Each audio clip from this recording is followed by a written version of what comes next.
Okay, so next example of the same category, that the same accepting string must have substring. In this case we have B A. So let's try this type of questions.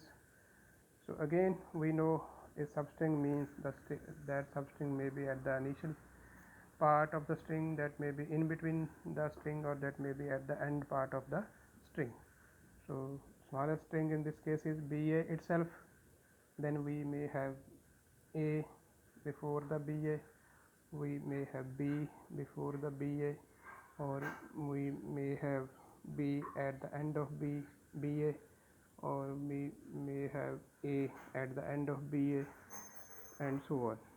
So it means BA is the substring, and that is common to all the strings available in this language.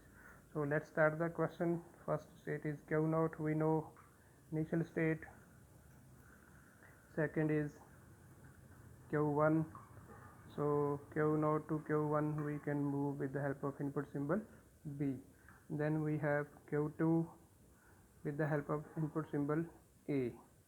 So this is the final state, because smallest string in this case is BA itself, and that is going to be accepted. So Q0 has responded to B. Now what happen if we have A at Q0? Means we have A B A. So this string is going to be accepted because BA is substring of this string. Similarly, if we have number of times A but at the end we have BA, so it is also going to be accepted as per the given question, that the string must have substring BA. Now come to Q1.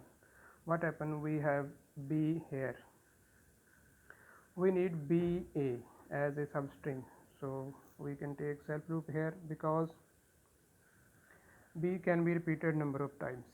So BBA. So BBA also has substring BA. B A B B B A also has substring BA. So that is going to be accepted.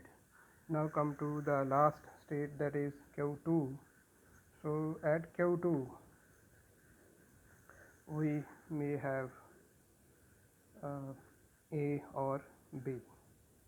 So self loop is there, because A or B can be repeated any number of times after BA, because BA is substring.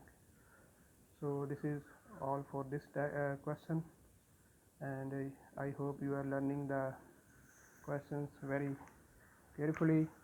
So thank you.